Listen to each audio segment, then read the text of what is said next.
오늘 나눌 말씀을 함께 읽겠습니다. 신명기서 29장 9절에서 13절 읽겠습니다. 그런즉 너희는 이 언약의 말씀을 지켜 행하라. 그리하면 너희가 하는 모든 일이 형통하리라.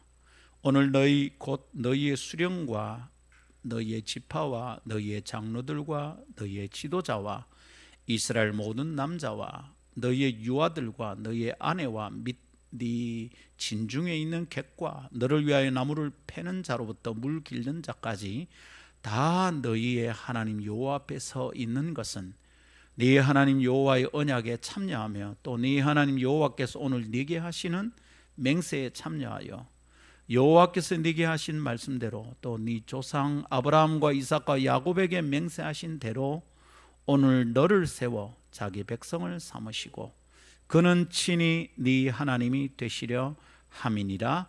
아멘. 이것은 하나님의 말씀입니다. 하나님의 말씀은 능치 못함이 없습니다. 어린 시절 엄마 따라 시장에 가면 참 재밌었습니다. 시장터에 가는 것이 재미 가운데 상재미였어요. 시장에는 온갖 구경거리가 넘쳐났고요, 다양한 먹거리는 군침을 흘리게 만들었습니다. 그렇지만 그 시장터는 어린 나에게 무한정으로 모든 것이 다 허락되지는 않았습니다. 시장 바닥에서 가장 재밌었던 것은 뱀장수나 약장수 아저씨의 객설이었었는데요, 그것이 언제나 좀 아쉬웠어요. 그 아저씨들은 어찌나 입담이 좋은지 그야말로 소년의 혼을 쏙 빼놓을 지경이었습니다. 그런데 그 재미난 얘기가 극에 달할 때쯤이면 을에 정해진 대본 마냥 아저씨의 입에서 튀어나오는 발언이 참 실망스러웠습니다. 그것은 우리 어린아이들의 성화를 돋우는 말이었어요. 애들은 가, 그야말로 갑분싸. 갑자기 분위기 싸해지는 것이었죠. 왜 시장 바닥의 그런 재미거리에서 애들은 중요한 순간에 항상 빠져야 했을까요? 그 시절 어른들의 은사를 지금에서 가만히 생각해 보면 어린이를 온전한 한 인간으로 생각하지 않았던 겁니다. 그냥 부모 따라 그 곁에 붙어 다니는 부속품 같은 존재, 그냥 부모님의 허리춤에 차 있는 그냥 주머니 같은, 그래서 좀 덜 자라고 좀 모자라고 덜 된 인간으로 어린아이를 봤던 것 같아요. 그래서 너무 쉽게, 그리고 너무도 자주 듣던 말이 그런 것이었어요. 애들이 무슨, 애들은 가, 그랬던 거죠. 그런데 지금은 나아졌을까요? 세월이 얼마나 흐르고 세상이 이렇게 개화된 시대가 되었는데 나아졌겠죠. 근데 아닌 것 같아요. 아직도 애들은 온전한 한 인격으로 대우받는 것이 아닌 것 같습니다. 함부로 집 앞에서 죽지요. 아무렇게나 방치되어 영양이 모자란 상태에서 발견되죠. 세상에 친부로부터 성노리객감 취급을 당하기도 하죠. 그런 뉴스를 접할 때마다 가슴이 미어집니다. 여러분, 아이들을 그런 관점이나 그런 자세로 취급하는 게 합당할까요? 어린이에 대해 우리 그리스도인은 어떤 관점과 태도를 유지하는 것이 옳겠습니까? 진리를 따라 배우고 익힌 삶의 방식이 아니라면 우리는 알고 있습니다. 우리 주변이 비할 데 없이 답답하고 어두운 소굴이 되고 만다는 것을. 진리의 방식이 아니라면 언제나 그렇다는 걸 우리는 알고 있습니다. 그래서 우리 예수쟁이들은 끊임없이 진리를 탐구하고 진리를 품고 살아내야 되겠습니다. 목사님, 또 성경 얘기하지요? 예, 그렇습니다. 이것 말고는 다른 방법이 없습니다. 우리가 노력해봤잖아요. 내 힘으로 결심해봤잖아요. 내가요, 잘하려고 해서 됩니까? 하나님의 말씀과 그 은혜가 아니면 불가능한 일입니다. 그래서 오늘도 우리는 진리의 말씀을 붙들고 실험합시다. 우리는 조금 전에 유아 세례를 진행했습니다. 어린 자녀를 향한 기독인의 태도를 가다듬을 기회가 됩니다. 그래서 다음 세 가지 묵상의 초점을 따라 우리는 주님의 말씀 안으로 나아가 보기로 합시다. 첫 번째, 그리스도인의 자녀는 언약의 백성입니다. 두 번째, 그리스도인의 자녀는 언약의 공동체 안에서 자라야 합니다. 세 번째로, 그리스도인의 가정은 언약의 계승자여야 합니다. 이 세 가지 말씀을 나눌 때 우리 가운데 새로운 마음이 생기고 뜻이 새로워지기를 바랍니다. 첫 번째 따라합시다. 그리스도인의 자녀는 언약의 백성입니다. 그리스도의 자녀는 언약의 백성입니다. 오늘 우리가 읽은 성경 구절들은 이스라엘 백성이 모압 땅에서 하나님과 언약을 체결하는 장면의 중계방송인 셈입니다. 1절을 보니 호렙에서 이스라엘 자손과 세우신 언약 외에 호렙산 시내산에서 세운 언약이 있었고요. 그거 외에 여호와께서 모세에게 명령하여 모압 땅에서 그들과 세우신 언약의 말씀은 이러하니라. 모압 언약이라고 그럽니다. 이것을 시내산 언약 앞에 것은 이것은 모압 언약이라고 그러는데 그 내용을 지금 보여주고 있습니다. 그런데 그 내용 가운데 우리의 생각을 고쳐줄 만한, 우리 생각이 충격을 받을 만한 독특한 표현들이 보입니다. 10절과 11절입니다. 언약 체결을 위하여 이스라엘 공동체가 하나님 앞에 다 서 있다 그럽니다. 11절, 다 너희의 하나님 여호와 앞에 서 있는 것은 이릅니다. 언약 체결을 위해서 하나님이 이쪽 당사가 되고 이스라엘 공동체는 저쪽 당사가 되어서 마주 서 있다 이 말입니다. 다 서 있습니다. 근데 누가 하나님 앞에 서 있습니까? 10절에 우선 그 사회의 주류를 이루는 사람들이 언급됩니다.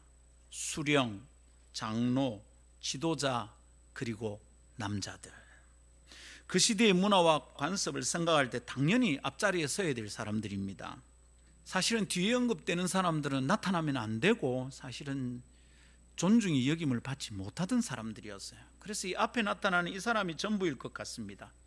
언약 체결의 당사자들로 대접받아야 될 자들이고 주인공일 것 같아요. 그런데 11절에 등장하는 사람들은 의외입니다.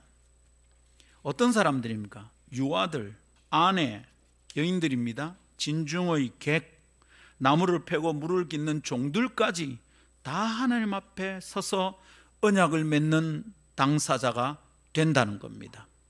그들이 모두 언약에 참여한답니다. 12절, 네 하나님 여호와의 언약에 참여하며 또 네 하나님 여호와께서 오늘 네게 하시는 맹세에 참여하며 그들이 모두 함께 참여한다는 겁니다.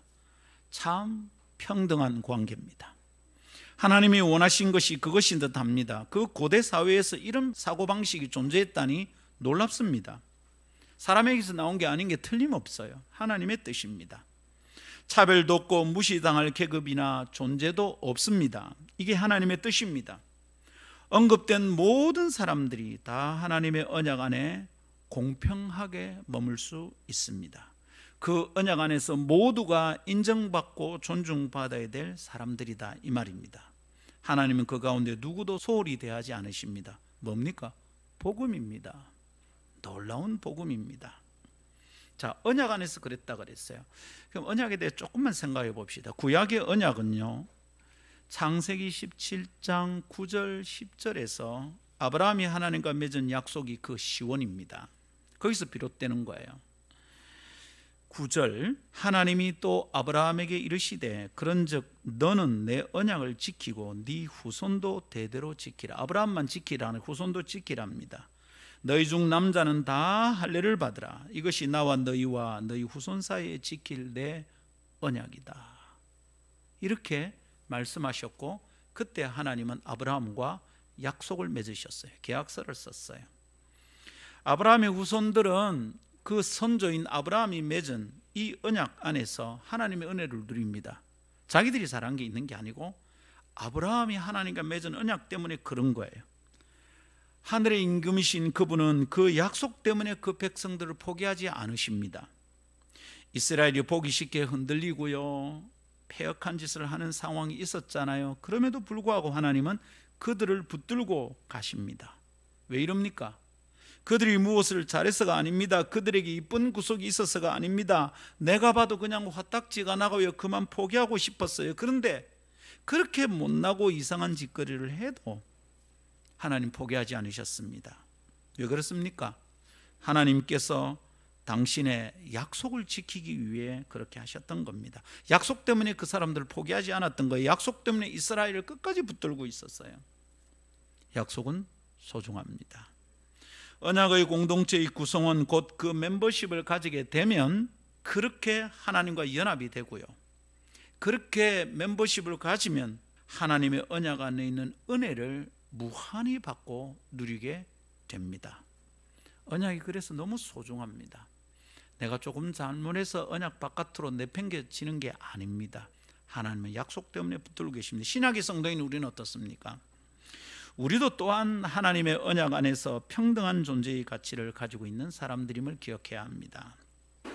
신약에서 하나님의 약속은 뭘까요? 우리도 무슨 아브라함의 후손들처럼 할례를 받아야 됩니까? 그렇지는 않습니다.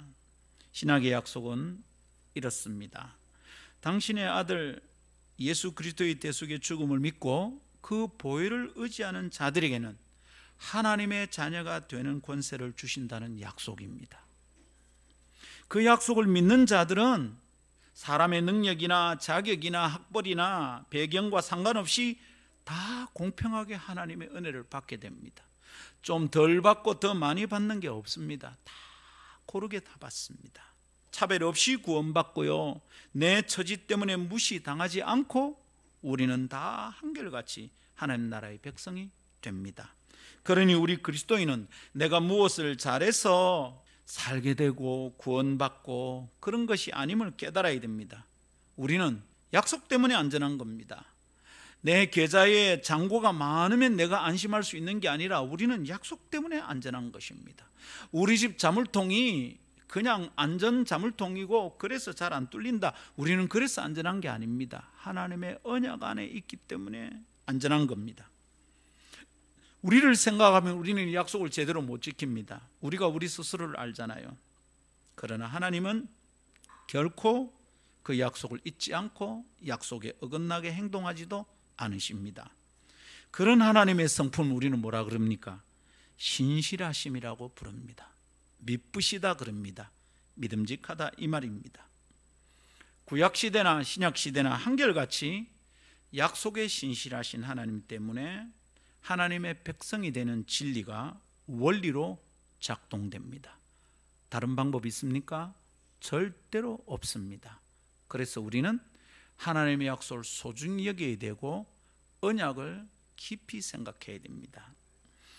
이런 이유들 때문에 김상근 목사가 주례를 하는 혼인식에서는 반드시 성찬식을 가집니다.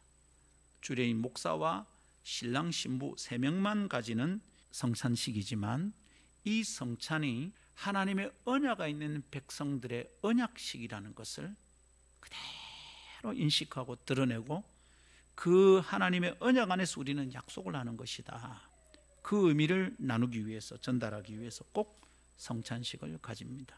여러분, 우리는 이 언약 외에 안전한 관계 안으로 절대로 들어갈 수 없습니다. 명심하고 인간관계를 유지할 수 있기를 축복합니다.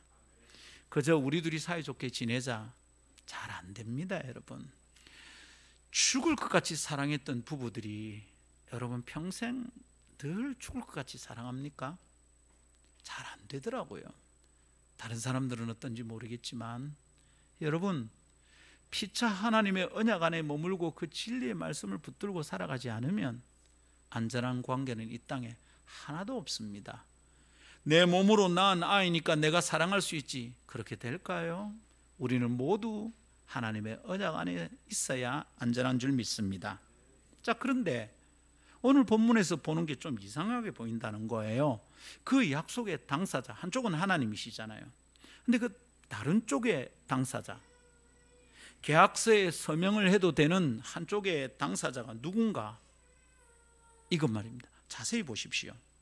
우선 먼저 누가 언급됐죠? 그 사회의 주도적 인물들이 언급됐죠, 그죠? 그러고 난 다음 그 다음 부류의 사람들이 나오는데 제일 먼저 나오는 사람이 누구인지 한번 보십시오. 11절에 제일 먼저 나온 사람이 누굽니까?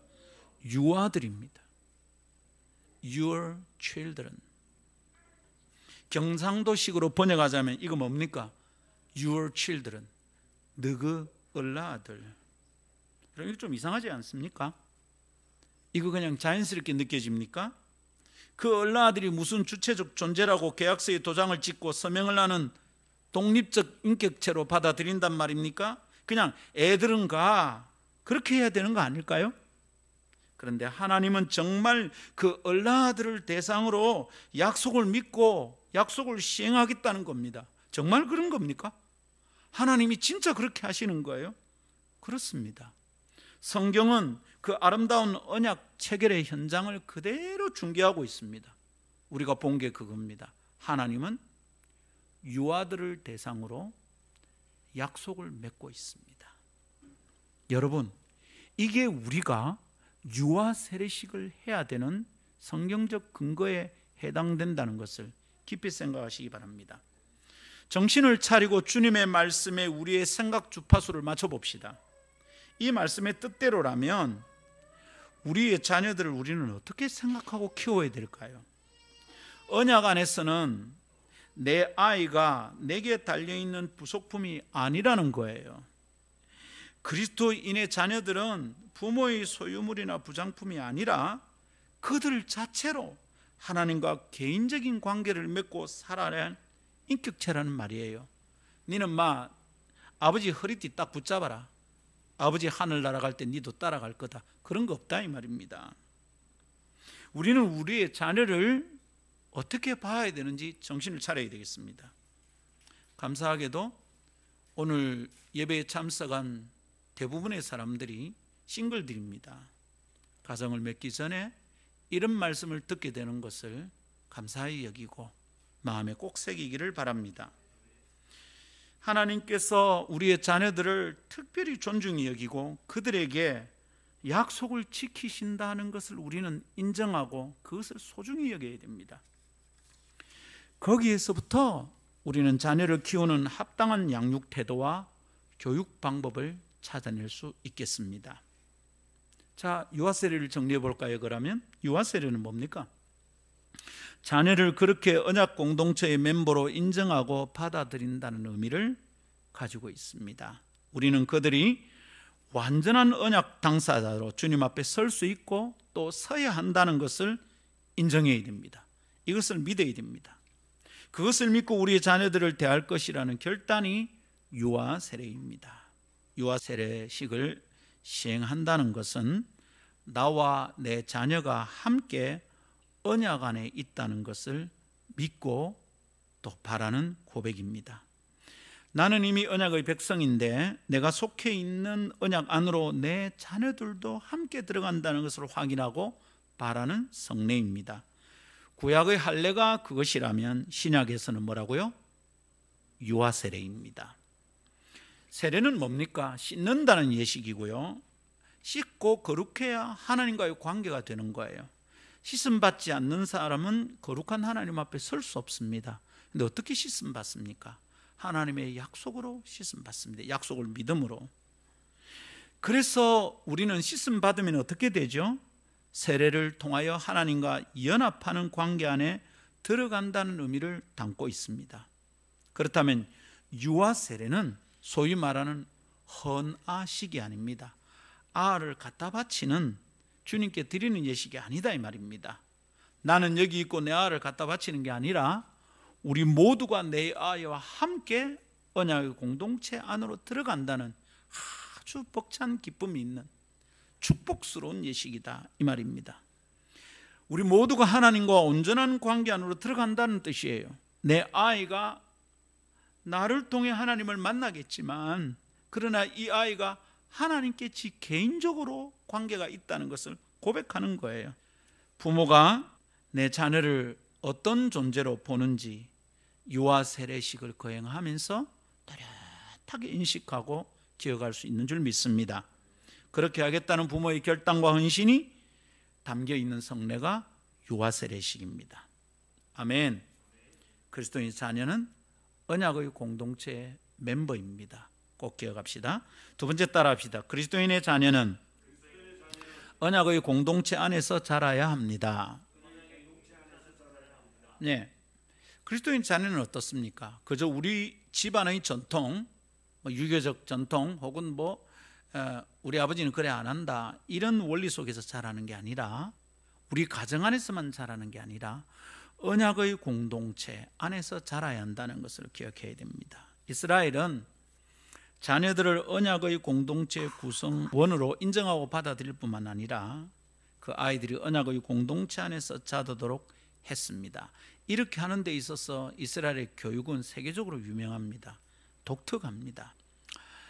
이스라엘의 아이들은 어릴 때부터 자기가 얼마나 자랑스러운 믿음의 자손인지 배웠습니다. 부모들은 강조해서 가르쳤습니다. 매 6월절마다 그것을 가르치고 매번 가르쳤습니다. 우리는 그런 가르침의 흔적을 모세의 성장 과정을 통해서 발견할 수 있습니다. 모세는 어떻게 자랐죠? 바로의 공주의 손으로 건짐을 받고 그녀의 아들 곧 이집트 왕자로 자랐습니다. 왕자로 태어나고 인정받으면 네가 왕가의 일원이라는 인식을 갖고 살도록 교육받습니다. 소위 로얄 패밀리로서의 자긍심을 충분히 가지게 만든다 이 말입니다. 그냥 3살, 4살 아이가 철이 들 때부터 머리가 허연 어른들이 Your Highness 이러고 머리를 숙이고 고개를 숙이고 막 하니까 자기가 어떤 존재인지 뚜렷하게 느끼게 만듭니다. 모세도 그렇게 최고의 교육을 받으며 왕가의 후손으로서의 정체성을 가지고 자랐던 거예요. 그런데 그런 그가 그 엄청난 정체의 찬란함과 어마어마한 유산을 버리고 히브리 민족의 구성원으로 살기를 선택했다는 겁니다. 어떻게 이렇게 되었을까요? 바로의 왕자가 되기로 사는 것을 포기하고 히브리 민족으로 사는 것을 선택했다고요. 여러분, 우리가 출애굽기 묵상 중인데 거기에 히브리 사람이란 뜻은 뭐냐 하면 사회적 약자란 뜻입니다. 노예들이란 뜻이에요. 왕가의 일원으로 살 사람이, 그렇게 자격 있고 정체를 훈련받은 사람이 그걸 다 내려놓고 히브리 민족으로 사는 걸 선택하고, 어떻게 이렇게 되었냐 말입니다. 우리는 모세의 누나 미리암이 바로의 공주에게 유모를 소개해 주겠다며 접근했던 이야기를 우리는 알고 있습니다. 그리고 모세의 어머니를 첫 잘문이는 유모로 이 미리암이 바로의 공주에게 천연덕스럽게 소개를 했던 것을 알고 있습니다. 그 이야기는 그러나 아이 젖먹이는 스토리로 끝나지 않습니다. 모세의 어머니 요게벳은 특별하게 이 아이를 키웁니다. 하나님께서 자신의 아들을 무서운 바로의 학정 가운데서 보호하시는 은혜를 마음껏 누렸어요. 태어나는 아이는 다 죽이라 그랬는데 자기 아들은 안 죽고 살았어. 어떻게 안 죽습니까? 히브리 민족의 아들인 거 들키면 다 죽어. 근데 걔가 공주의 아들이야. 어떻게 이런 일이 벌어졌을까? 그 은혜가 뭐예요? 그 어떤 은혜를 누린 거예요? 바로의 공주의 아들로 인식돼서 살았어. 그랬어. 바로의 공주가 주는 교육비를 가지고 히브리 사람 곧 하나님의 백성으로 그 아들을 키워냈다 이 말입니다. 이런 은혜가 어디 있습니까? 로얄 패밀리, 왕족의 일원으로의 정체성을 잊지 않도록 교육만 받은 게 아니라 모세는 하나님의 언약의 백성인 것을 잊지 않도록 교육받은 겁니다. 요게벳은 이 기회를 놓치지 않고 그렇게 가르쳤던 겁니다. 자기 품 안에 있을 때. 그리고 모세는 히브리 사람이라는 정체를 가지고 자라게 되었어요. 성도 여러분, 유아세례의 의미가 여기 있다는 것을 꼭 기억하십시오. 유아세례는 우리 자녀들이 스스로 하나님의 백성이라는 정체를 잊지 않고 살도록 교육하겠다는 결심을 드러내는 성례입니다. 아, 나는 믿음의 가정에서 태어난 것이 정말 자랑스럽다. 나는 하나님의 백성이다. 이걸 깨닫게 살도록 우리는 교육해야 됩니다. 세상의 어지럽고 혼탁한 흐름 속에서 우리의 아이들은 자신이 어떤 사람인지 잊지 않고 살아야 합니다.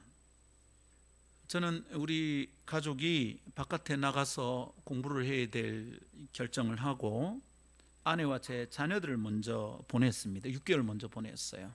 보냈는데 참 힘들었어요. 초기에. 여러분이 다 아는 제 딸은 호락호락한 아이는 아닌데 매일 울었어요. 학교에 가면 텃세를 부리는 거야. 외국인이라고. 그냥 교복이 하얀 교복이 그 뒤에다가 학교를 마치고 볼펜으로 막 낙서를 하는 거야. 그걸 빠는데 잘 집니까?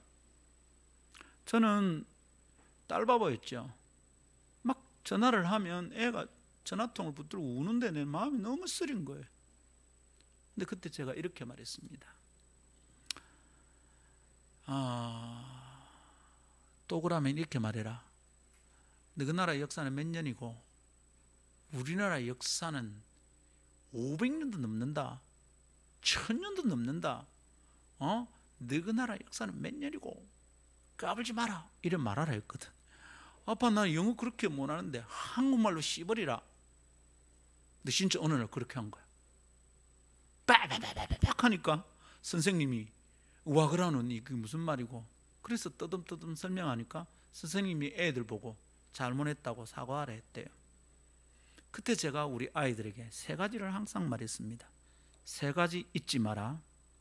1번, 너가 대한민국의 아들, 딸이다. 밖에 나가면 그냥 김나랑 김나혜랑이 어떻다 말하지 않는다. 대한민국 아들, 코리아 아들 이래 말한다. 그러니까 우리는 다 대표 선수니까 잊지 마라. 2번째, 너가 하나님의 백성인 걸 잊지 마라. 너가 잘못하면 예수 믿는 것들이 이래 말을 한다. 이 정체성 잊지 마라. 3번째, 너가 김상건의 아들이고 딸인 거 잊지 마라. 아빠 이름 더럽히지 마라. 3가지를 말했어요. 종종 말했습니다. 자주 말했습니다. 여러분, 우리 아이들 자기가 하나님의 백성이고 어떤 정체를 가지고 사는 사람인지 잘 가르쳐야 합니다. 잊지 마라, 잊지 마라. 여러분, 우리는 우리 아이들이 얼마나 귀한 존재인지 우리 스스로 인식하며 키워야 되겠습니다. 그저 내 새끼, 금쪽 같은 내 새끼 이 정도가 아닙니다. 이 아이가 언약 가운데 곧 하나님과의 관계 가운데 태어난 언약의 자손이라는 것을 기억해야 됩니다. 대단한 아이입니다. 하나님의 아이라 이 말입니다. 정말 귀중한 선물입니다. 그래서 우리는 우리 아이들이 어릴 때, 갓난아이 때 이래 포대기 부모가 이래 주고 받을 때 우리는 서로 뭘 했냐면 하나님의 선물 받으세요 이러면서 주고 받았어요. 우리 아이들 어릴 때 제가 말을 놓지 않았어요. 그렇게 했어요. 이렇게 말을 했어. 존중히 여겨. 말을 그렇게 배우기를 원했고 내 마음에서 아이들을 존중히 여기고 싶었어요. 물론 여러분 모든 걸 잘한 것은 아니에요. 어떨 때는 화가 나서 그냥 막 눈을 부라리고 막 뭐라고 그랬지만 내가 존중히 여기려고 애를 참 많이 썼어요. 물론 가끔 이럴 때도 있었어요. 아내가 뭐 일을 하다가 바빠가지고 뭐 세탁기 돌리고 꺼내야 되는데 바빠가 애를 데리고 이제 서재로 들어와서 나도 뭐가 바빴어. 그래서 아내가 아이를 안고 이래 말합니다. 여보, 하나님의 선물 좀 받으세요. 말이 빨라졌어. 근데 제가 말해서 하나님의 선물 당신 하세요. 여러분, 우리 아이들이 하나님과의 관계 안에 태어난 언약의 자손이 놀라운 사실이에요. 와, 참 소중한 아이구나. 그렇게 키우지 않으면 어떻게 우리가 이 아이들을 키울 수 있겠습니까? 그 부모 아래서 자라는 언약의 백성인 자녀들은 부모의 양육을 받으며 스스로의 정체를 다지고 잊지 않아야 됩니다. 믿음의 가정에 태어난 자녀들은 이거 놓치면 안 됩니다. 그 복을 자기 발로 차는 거예요. 그것을 어릴 때부터 부모는 가르치고 자녀들은 배워야 합니다. 부모에게 이것은 의무이고 사명이고요, 자녀는 이것이 복이고 은혜입니다. 그렇습니다. 우리 부모들은 하나님의 기대와 희망이 우리 자녀들 속에 있고 하나님의 은혜가 이 아이들을 지킨다는 것을 깨달아야겠습니다. 그리고 언약의 백성인 자녀의 양육에 대한 하나님의 뜻이 따로 있다는 것을 믿고 내 방식으로 키우는 게 아니라 하나님의 뜻대로 키워야 되겠습니다. 그렇게 부모가 하나님의 뜻과 방식으로 이 아이가 스스로 고백을 할 때까지 키우겠다는 약속이 유아 세례 안에 들어 있습니다. 그것을 위해 부모는 헌신을 결단하는 겁니다. 그렇게 하겠습니다, 주님. 화딱지가 나고 속에 천불이 나도 인내하면서 그렇게 하겠습니다, 주님. 이런 결단이 유아 세례식입니다. 그러면 그렇게 결단한 부모에게 그 부모의 헌신과 결단이 무의미하게 끝나지 않도록 하나님은 은혜를 주시는 겁니다. 이 은혜를 믿어야 됩니다. 우리 부모들은 이 원리와 관계를 믿고 담대히 살아야겠습니다. 우리 자녀들은 이 은혜와 원리를, 이 관계를 믿고 잊지 않고 주장하면서 누리며 사는 것이 복인 줄 믿습니다. 마지막 3번째 따라하겠습니다. 그리스도인의 가정은 언약의 계승자여야 합니다. 그리스도인의 가정은 먹고 살고 끝나는 게 아니라 언약을 이어서 받아야 되고 또 언약을 이어서 물려줘야 된다 이 말입니다. 하나님은 모압 땅에서 맺은 언약이 그 자리에 있는 자들에게만 해당되는 것이 아니다 이렇게 말씀하셨어요.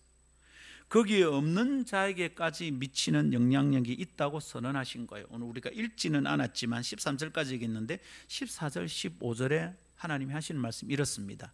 내가 이 언약과 맹세를 너희에게만 세우는 것이 아니라 오늘 우리 하나님 여호와 앞에서 우리와 함께 여기 서 있는 자와 오늘 우리와 함께 여기 서 있지 아니한 자에게까지다. 하나님께 받은 마음을 모세가 이렇게 설명하고 있는 중이다 이 말입니다. 무슨 얘기입니까? 언약의 공동체는 당대에만 언약의 백성으로 사는 게 아니라 언약의 공동체는 언약의 계승자가 되어야 한다 이 말입니다. 여기 없는 사람에게까지 언약이 미친다는 것을 믿고 이 언약의 놀라운 복을 이어줘야 된다 이 말입니다. 이것은 신약의 성도들도 마찬가지입니다. 디모데에 대해서 얘기할 때 바울이 네가 어떻게 믿음을 가졌는지 꼭 기억해라 이럽니다. 너희 외할머니와 너희 엄마를 통해서 받았지 않냐. 디모데는 아버지는 헬라인이에요. 근데 어머니와 외할머니가 유대인이야. 그랬더니 신앙교육을 받고 자랐다는 거예요. 네가 어떻게 믿음을 받았는지 기억해라. 신앙 계승자가 되어야 된다 이 말입니다. 우리는 내가 예수 믿고 구원받아 감사하다, 은혜다, 영광스럽다 이것으로 끝나서는 안 됩니다. 우리가 후대에까지 미칠 영향력을 가진 언약 안에 있다는 것을 결코 잊으면 안 돼요. 그래서 우리 후대에도 내 자손에게도 영적 유산이 전달되고 계승되도록 나는 헌신해야 됩니다. 되는 대로 해보지 아니고요, 헌신을 해야 돼요. 목숨 걸고 해야 돼요. 근데 그게 쉬울까요?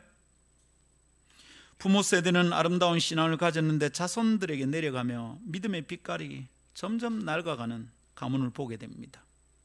부모는 정말 소문난 믿음을 가진 사람이었는데 자녀들은 제멋대로 사는 경우를 자주 봅니다. 여러분, 안타까운 일입니다. 우리는 압니다. 그게 쉽지 않다는 것을. 인생 경험이 조금 쌓여 있는 어른들은 믿음이 계승되는 과정이, 전통이 이어지는 과정이 만만하지 않다는 것을 알고 있습니다. 이거 잘 이해할 수 있습니다. 모든 일이 다 그래요.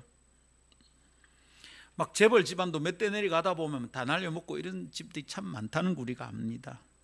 왜 그렇습니까? 인생 여정에서 다양한 어려움과 시험거리가 상존하기 때문이죠. 그래서 아무런 문제와 어려움도 없는 가정은 없습니다. 가정마다 다 고통이 있습니다. 이 말은 무슨 말이냐면 그 이유 때문에 대충 살겠다고 생각하는 것 틀렸다 이 말입니다. 사람들은 말을 합니다. 아버지가 그러고 엄마가 그러고 막 가난해서 그러고 그런 어려움이 없는 집이 아무도 없습니다. 그러니까 그것 이유 삼아서 나는 삐딱하게 산다, 그 말 하면 안 됩니다. 굉장히 어리석은 말이고 자신의 인생에 대한 무책임한 말입니다. 왜 다른 사람 때문에 자기 인생을 망칩니까? 그거는 핑계입니다. 변명입니다. 여러분, 문제가 없는 개인은 없고요, 문제가 없는 가정은 없어요. 문제가 없는 교회도 없어요. 그러나 그런 어려움이 있다고 해서 다 신앙을 잃어버리는 것은 아니에요. 그런 고통스러운 상처가 있다고 해서 다 삐딱한 인격으로 자라는 것은 아니에요. 그 문제와 어려움 속에서 언약의 백성은 오히려 신실하신 하나님의 은혜를 만나게 돼요. 어렵지 않으면 그게 은혜인 줄도 몰라요. 문제가 없었다면 그 은혜가 은혜인 줄도 몰라요. 은혜가 있다는 것도 모르고 살았을 거예요. 근데 그 고통이 있었기에 하나님이 내게 은혜를 주셨구나 알게 되는 겁니다. 다른 사람 얘기하고 있는 게 아니라 저는 제 얘기를 하고 있습니다. 철이 없을 때는, 신앙을 가지기 전에는 그런 집안에 태어난 게 죽을 것 같이 싫었습니다. 성인이 되면 내가 돈 벌기 시작하면 나는 떠날 거다. 그 동네를 떠나고, 동네도 지긋지긋했거든요. 그리고 나는 서울로 갈 거야. 대학을 서울로 가고 싶어서 그냥 몸부림을 쳤었는데 고3 때 예수님을 만난 겁니다. 그리고 내 가정을 보는 눈이 달라졌어요. 여러분, 제가 예수 믿거나 우리 가정의 모든 문제가 다 해결되지 않았어요. 사실은 지금도 있어요. 우리 형제들 안에 아픔이 있어요. 여러분, 그러나 저는 우리 가정 안에 있는 그 문제와 어려움 때문에 하나님의 은혜를 크게 체험했어요. 그래서 다시 살면 그 고통스러운 과정을 살겠냐? 아니, 그렇게 하고 싶지는 않습니다. 그러나 살아온 내 여성에서 하나님이 그래 은혜를 주셨다는 걸 제가 분명히 압니다. 너무 감사합니다. 그런 고통이 아니었으면 하나님의 은혜를 은혜인 줄도 모르고 살았을 겁니다. 성도 여러분, 어려움 없는 사람 없습니다. 문제 없는 가정 없습니다. 그러니까 어리석은 핑계와 변명, 다른 사람 탓은 그만하고 내 인생을 하나님께 받은 이 생명이 사명인 줄 알고, 사역자가 되가 사명이 아니고 내 생명과 내 인생을 하나님의 뜻대로 사는 게 사명입니다. 핑계대지 말고 변명하지 말고 다른 사람 때문에 자신의 인생을 망치지 말고 하나님의 은혜가 있다는 걸 믿고 살아갑시다. 이스라엘 보십시오. 광야길에서 이스라엘은 만나를 먹었습니다. 구름기둥과 불기둥으로 보호받고 인도받았습니다.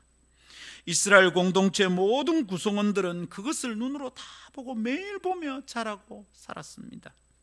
아주 자연스럽게 그 은혜를 누리며 살았습니다. 그래서 별것 아니라고 여긴 자들은 늘 하나님께 들이받았습니다. 근데 별것 아닌 게 아니잖아요. 그게 우연의 산물이고 자연현상이었습니까? 아니에요. 하나님의 은혜의 실체였어요. 똑같이 은혜를 받았는데 어떤 사람은 주님을 놓치지 않고 붙들고 살았고, 어떤 이들은 하나님을 배반하고 늘 두들거리고 살았어요. 오늘도 똑같아요. 매일 은혜가 일용할 은혜가 내리는데 어떤 사람은 늘 두들거리고 살고, 어떤 사람은 감사하며 자기의 신앙을 지키고 살아갑니다. 언약의 백성인 우리 가정에도 광야를 지나는 이스라엘에게 주셨던 그런 은혜는 있습니다. 믿음으로 하나님을 바라보고 자신의 삶을 ը타가는 자들에게 하나님의 은혜는 놀라운 흔적을 만들어냅니다. 아주 구체적인 흔적이 나타납니다. 누구도 부인할 수 없는 실체적인 흔적이 나타납니다. 증거가 있습니다.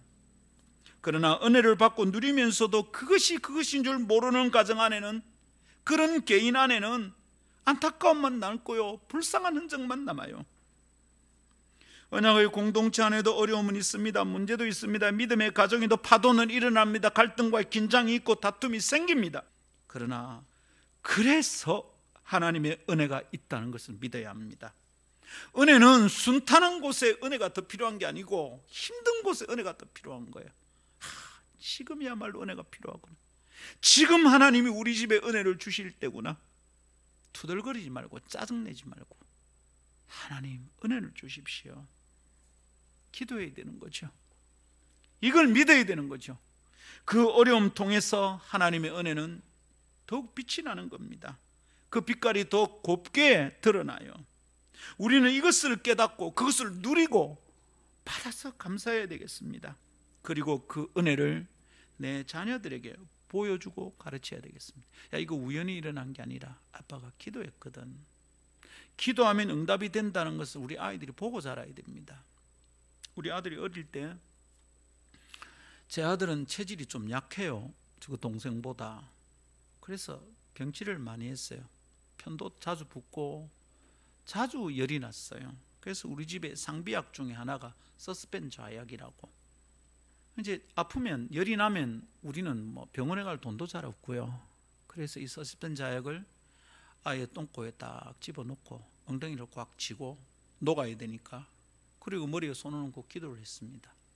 신기하게 편도 부어도 약 하나를 먹고 우리가 간절히 기도하면 그 다음날 괜찮아지는 거예요. 제 아들이 지가 신기했어요. 엄마, 머리 안 아파요. 어느 날 열이 났던가 봐요. 학교 갔다 오다가 지 머리를 붙들고 엄마한테 뛰어온 거예요. 엄마, 기도해줘. 그렇게 하는 건 줄 알고 자랐습니다. 물론 여러분, 우리가 우리 아이들에게 모든 것을 다 잘한 게 아닙니다.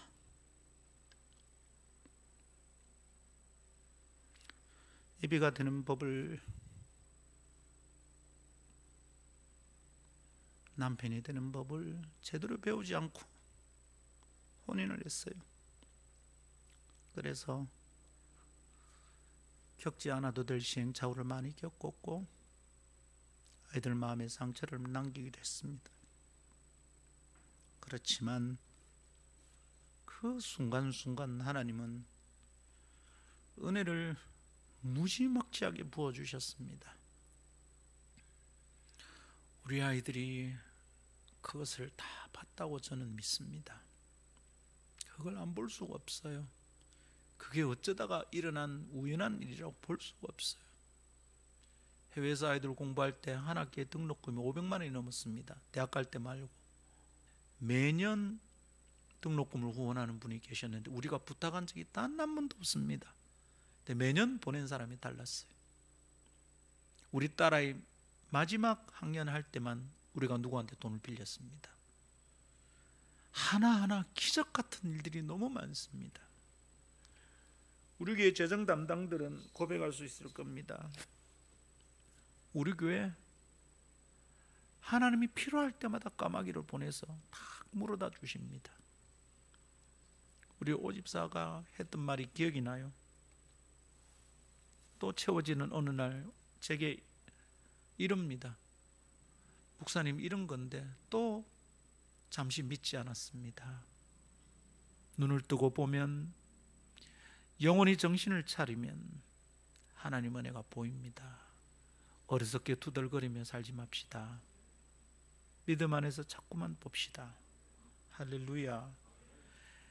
부족하지만 허덕이지만 어렵지만 고통은 있지만 우리 엄마 아빠는 이렇게 사는구나.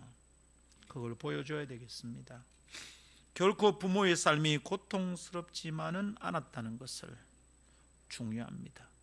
우리 집은 그냥 가난하고 힘들고만 끝나지 않았다는 것을 우리가 온 가족이 함께 배우고 경험하기를 바랍니다. 우리 가정은 그렇게 언약의 계승자가 되어야겠습니다. 이쯤에서 아미시 공동체 이야기를 좀 하고 싶습니다. 아미시 공동체 아시죠? 옛날 복장 그대로 그냥 현대문화를 가까이 하지 않고 살아가는, 이분들은 현대문화 속에 자신의 삶과 신앙을 함부로 섞이도록 물들지 않도록 함부로 내놓지 않는 믿음의 사람들입니다. TV도 없고요, 자동차도 없어요. 마차를 타고 다니며 살아갑니다. 그러면서 철저하게 복음서, 성경 가운데 복음서를 아주 중요하게 여깁니다. 복음서의 가르침대로 살려고 하는 공동체입니다. 그들의 자녀는 그래서 바깥 학교에 다니지도 않아요. 오직 자기들 학교에서 신앙교육만 받고 자랍니다. 복음서만 잘 배워도 제대로 자랄 수 있다는 거예요. 외부와 차단되고 바깥 문화를 접할 수도 없다면 그 공동체 아이들은, 청소년들은 얼마나 답답할까요? 정상적인 인격으로 자랄 수 있을까요? 그런데 그들에 관한 책을 읽다가 제가 깜짝 놀랐습니다. 성인이 되기 전 만 18세 되면 그들의 자녀들을 세상에 내놓는데요, 세상에 나가서 1년 동안 자유롭게 살게 한답니다. 하고 싶은 거 다 하게, 하고 싶으면 담배도 피우고 술도 마시고 다 하라는 겁니다. 다 TV도 보고 그냥 청바지도 입어보고 그렇게 살라는 거예요. 그 1년이 10대 청소년들에게 어떤 물을 들여놓을까요? 얼마나 예민할 때입니까? 흡수성이 강할 때입니까? 근데 그 1년을 내어놓는 거예요. 걱정이 안 됐을까요? 그런데도 그 공동체는 두려워하지 않고 자기의 자녀들에게 그 기회를 준답니다. 결과가 어떻게 될까요? 궁금하지 않습니까? 그냥 한국 상황에서 보면 붙들고 살고 헬리콥터 엄마처럼 쫓아다니고 해도 애들이 망가지고 떠나는데, 그 1년은 그냥 자유롭게 내놨는데 어떻게 될까요? 물론 공동체의 삶을 포기하고 세상으로 가는 아이들도 있답니다. 믿음을 떠나 공동체를 떠나 세상으로 가는 것, 어쩌면 우리는 좀 자연스럽게 여겨집니다. 10대 때 세상 문화가 얼마나 강력합니까? 얼마나 입맛 땡깁니까? 햄버거가 얼마나 맛있습니까? 그렇게 가는 것 아닐까? 그런데 놀랍습니다. 1년 후 스스로 어떤 삶을 살 것인지 선택하고 결단하라고 기회를 주면 놀랍게도 아미시 공동체 아이들은 80% 이상이 공동체 안에 남겠다고 결단한답니다. 책을 읽다가 덮어두고 한참을 생각했습니다. 놀랍습니다. 그리고 부끄러웠어요. 그런 생각을 하면서 그냥 가만히 한참을 있었습니다. 그들이 어떻게 신앙교육을 했는지 짐작이 되잖아요. 그리고 우리는, 아니 나는 어떻게 내 자녀를 가르쳤는지 참 부끄럽게 성찰이 되더라고요. 우리는 언약의 공동체로 살고 있지만, 나는 지금 믿음을 지켜서 살려고 몸부림치고 있지만 내가 언약의 계승자로서 성공할까? 내 아이들도 그렇게 살 수 있을까? 내가 이 땅을 떠나도? 그리고 내 아이들이 지 아이들에게도 부모에게서 받은 그 언약의 소중함을 언약의 계승자로 또 전달할까? 두렵습니다, 여러분. 우리 애들이 큰 문제가 있어서 두렵다는 게 아닙니다. 저는 제 아이들이 평균치 이상이 되는 사람들이라고 소중히 여기고 있습니다. 그러나 두렵습니다. 믿음의 가정에서 믿음을 포기한 자녀들을 너무 많이 봤기 때문입니다. 두렵습니다. 그렇지만 우리는 지금 말씀을 통하여 깨닫고 다시 담대하게 결단할 수 있습니다. 그리고 지금 다시 하나님의 은혜 안으로 들어갈 수 있습니다. 담대히 결단하고 숭고한 행진을 다시 시작하도록 합시다. 우리는, 우리의 가정은 언약의 계승자여야 합니다. 말씀 맺습니다. 온 가정이 예수님을 믿고 그 믿음을 자손 대대로 이어가는 것은 대단한 복입니다. 우리는 유아세를 통해서 이 복을 다시 생각해야 합니다. 개인적으로 저는 2대째 신앙인입니다. 우리 아버님도 예수를 믿고요, 제가 2대째입니다. 근데 2대째에 벌써 목사가 나왔다는 것이 저는 마음에 참 자랑거리입니다. 4대까지는 이 복을 받았습니다. 기대하는 바는 후대에도 내 후손들에게도 이 신앙의 복이 전달되고 그 복을 받아 누리게 되면 좋겠습니다. 그렇게 우리 가문이 믿음의 명문 가문이 되었으면 합니다. 하나님은 빈부의 차이와 학벌의 차이는 있을지라도 영적 명문 가문이 되는 데는 아무런 차별을 두지 않으십니다. 공평한 은혜를 허락하셨습니다. 유아세를 받게 되는 이 어린이와 그 가정이 이 성례 시간에 놓아들어 있는 은혜와 복을 이해하고 기쁘게 주님의 뜻을 따르기를 바라며 축복합니다. 그것이 결코 올무나 부담스러운 짐이 아니라 복이라는 것을 기억하면서 언약 공동체의 구성원으로서 살아갈 수 있기를 축복합니다. 우리 교회가 그런 언약의 공동체의 복을 받게 되기를 축복합니다.